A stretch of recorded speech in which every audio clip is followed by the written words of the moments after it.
Публикацијата методологија за распределба на средства за здруженија и фондации од општинските буџети, која е наменета за 8 општини, беше промовирана во Битола. На настанот во организација на Младинскиот културен центар беше дадено видување на состојбата со начинот на распределба пред почетокот на процесот, како и резултатите од развивањето на методологиите за распределба на средства од буџетската ставка. Во рамките на проектот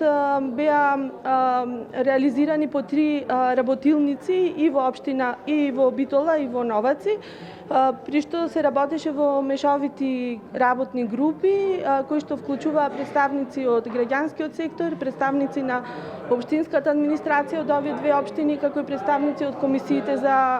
финансии и буџет. Оваа публикација ја поздрави граѓанскиот сектор, од кој велат дека ќе биде голем бенефит во понатамошната распределба на финансиски средства. Ќе имаме бенефит затоа што ќе постои поголема компетитивност на идеите, односно ќе се напушти стариот начин на доделување на средствата на граѓански организации по исклуч на некој начин и со иста сума на средства, а на ваков начин сега ќе треба да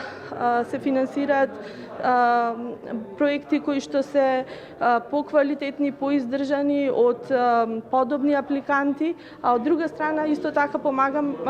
ова е подобрување за самата општина, за начинот на кој што тие ја водат оваа цела постапка на распределба на средствата, солеснува работата на Комисијата за финансии и буџет. Публикацијата е дел од активностите од проектот, поголема транспарентност на локалните фондови за граѓански здруженија. Од оваа методологија, очекуваме да бидат задоволни пред се невладините организации, да бидеме задоволни, односно и ние да знаеме колку средства треба да се планираат врз основа на претходно распишаната